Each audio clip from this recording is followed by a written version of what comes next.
Hello my dear students, again warm welcome to the meritorious YouTube channel.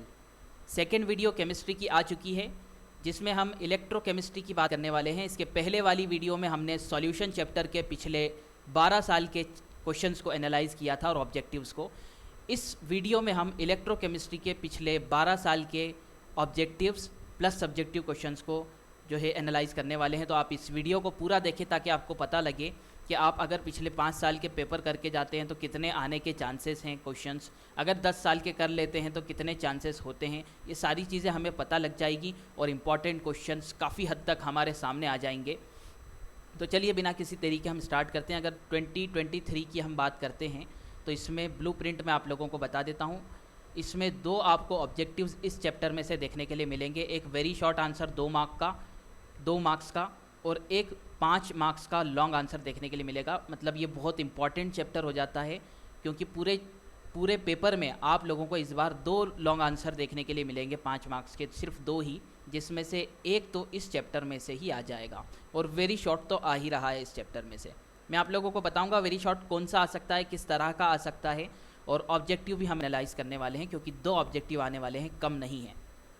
तो 2011 में objective था bad conductor. एक आप लोगों को जो है मैदा कॉलम में देखने के लिए मिला था ये, तो इस तरह से मैंने इसको बना दिया है। Bad conductor do not conduct electricity, simple सी बात है, डायरेक्ट आंसर लिख दिया इसमें मैंने। 2014 में 13 में कोई ऑब्जेक्टिव, 12 में कोई ऑब्जेक्टिव मुझे देखने के लिए नहीं मिला, ब्लूप्रिंट में नहीं था।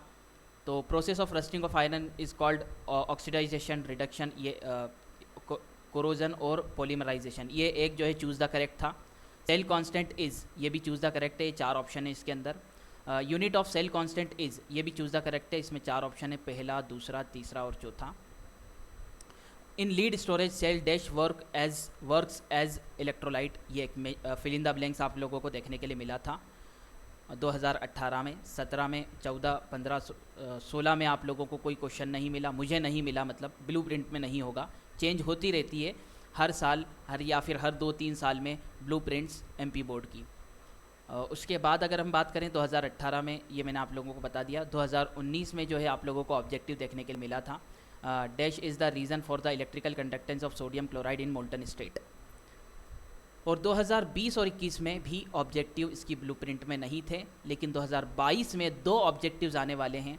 तो पूरी उम्मीद है इसमें से इन जो भी आप लोगों के 6 ऑब्जेक्टिव्स हैं, इसमें से एक आध तो आ ही सकता है, ठीक है। तो इन्हें अच्छे से कर लीजिएगा आप। अच्छा, इसका PDF जो है आप लोगों को टेलीग्राम चैनल पर जल्द मिलेगा।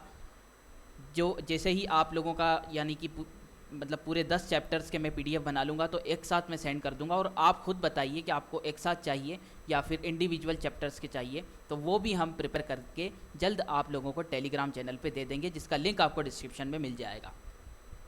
2011 के आज सब्जेक्टिव क्वेश्चंस पर आ जाते हैं। 2011 में आप देखिए, व्हाट आर वीक इलेक्ट्रोलाइट्स, एक क्वेश्चन आया था, और गिव एन एग्जांपल, और उसके बाद जो है मोलर कंडक्टिविटी पर आप लोगों को एक न्यूमेरिकल इस चैप्टर में से देखने के लिए मिला था। सॉल्यूशंस में भी हमने एनालाइज किया था कि न्यूमेरिकल्स बहुत आ रहे हैं, तो फिजिकल केमिस्ट्री जो है उसमें से आपको न्यूमेरिकल्स की प्रैक्टिस तो करना ही करना है, क्योंकि न्यूमेरिकल्स आ जाते हैं कई बार। अब इसके और में क्वेश्चन आया था 2011 में। अच्छा, 5 मार्क का क्वेश्चन आया करता था 2011 में, मार्क्स भी लिखे हुए हैं, आप देख सकते हैं। What are the strong electrolytes, find out the molar conductivity, ये भी एक मोलर कंडक्टिविटी में, उसके और में भी आप लोगों को न्यूमेरिकल देखने के लिए मिला था।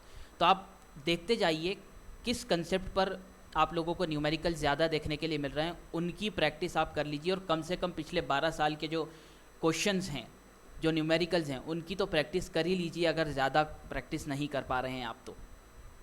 अच्छा, 2012 पे आ जाते हैं हम। 2012 में अगर हम देखें तो भी 5 मार्क के क्वेश्चन आया करते थे, लेकिन उन्होंने 2 जो है 2.5 मार्क्स के क्वेश्चन दे दिए थे। देखिए आप, डेफिनेशन दी थी और फार्मूला दिया था, इनको डिफाइन करना और उसका फार्मूला भी लिखना और यूनिट भी लिखना, 3 चीज़ें लिखनी है। स्पेसिफिक कंडक्टिविटी, मोलर कंडक्टिविटी, और कोलोरोश लॉ उसके और में आया था, डेफिनेशन एंड फार्मूला, और Faraday's first law of electrolysis. 2013 में आ जाते हैं हम। तो 2013 के अंदर आप लोगों को डायग्राम, ड्राई सेल का डायग्राम 5 मार्क्स में डायरेक्ट आ गया था, और शॉर्ट नोट ऑन नर्न्स्ट इक्वेशन और कोरोजन, ये आप लोगों को आया था। 2014 पे आ जाते हैं हम। 2014 में भी 5 मार्क के क्वेश्चन आया करते थे, जिसमें से इन्होंने एक क्वेश्चन दिया था जो इस तरह से लिखा हुआ था 3 और 2, 3+2, इस तरह से पेपर में लिखा हुआ है। आप चेक कर सकते हैं, ओरिजिनल पेपर आप लोगों को MP बोर्ड ऑनलाइन की साइट पर मिल ही जाएगा, या आपके पास अवेलेबल हो तो। ठीक है, तो इस तरह से एक क्वेश्चन था, what is standard hydrogen electrode, important होता है ये। हाउ इट इज़ प्रिपेयर्ड, इसको कैसे प्रिपेयर करते हैं, और explain with the label diagram. तो हो सकता है ये 3 मार्क का ये है, 1 और 1, 2 मार्क का ये हो सकते हैं। ठीक है, फिर उसके और में आप लोगों को 2 क्वेश्चंस देखने के लिए मिले थे, वो भी एक 3 का था और दूसरा 2 मार्क्स का था।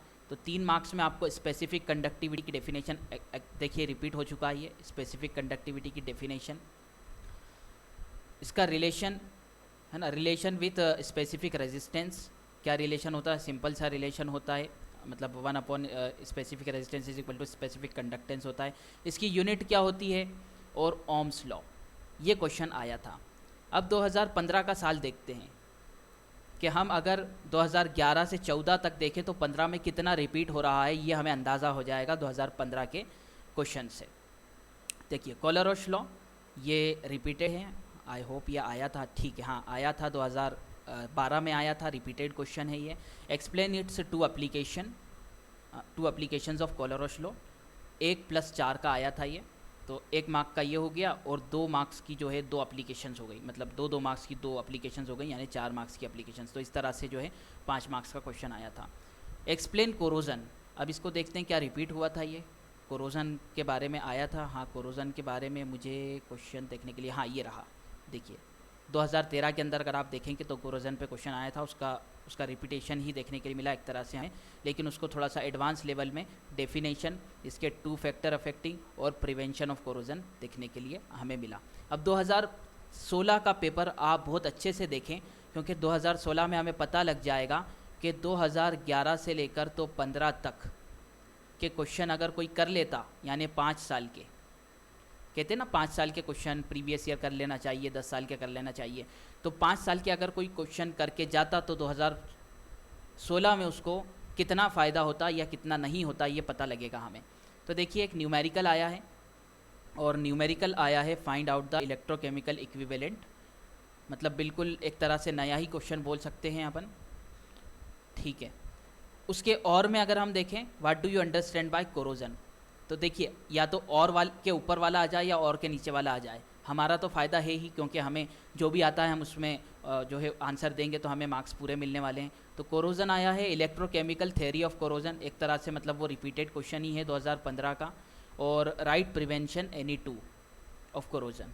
ठीक है, तो आप देख सकते हैं कि 2016 में अगर 2011 से 15 तक का अगर कोई क्वेश्चंस पढ़ के गया 5 साल के, तो उसे एक तरह से रिपीटेड देखने के लिए मिला। 2017 पे आते हैं तो कोलरोश लॉ रिपीटेड है, और इसकी एनी 1 एप्लीकेशन आ गई थी यहाँ पर। Standard hydrogen electrode repeated question है।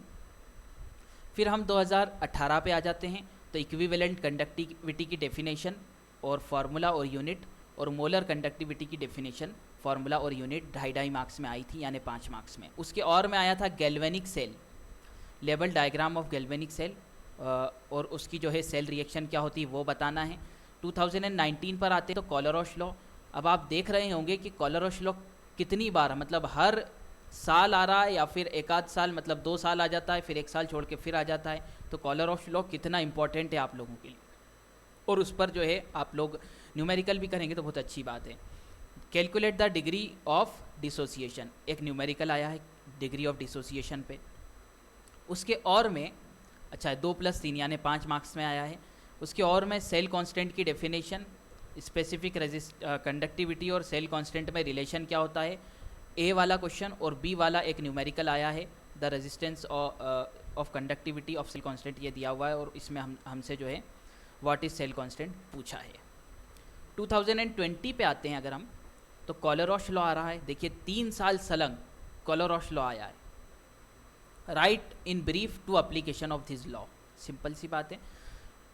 कोरोजन भी लगभग 3 बार रिपीट हो चुका है, अगर मैं गलत नहीं हूँ तो, या तो 4 बार या 3 बार रिपीट हो चुका है। पिछले अगर 9 साल के पेपर देखें अपन 2011 से लेकर तो 2019 तक, हम भी इसका एनालाइजेशन कर रहे हैं यहाँ पर।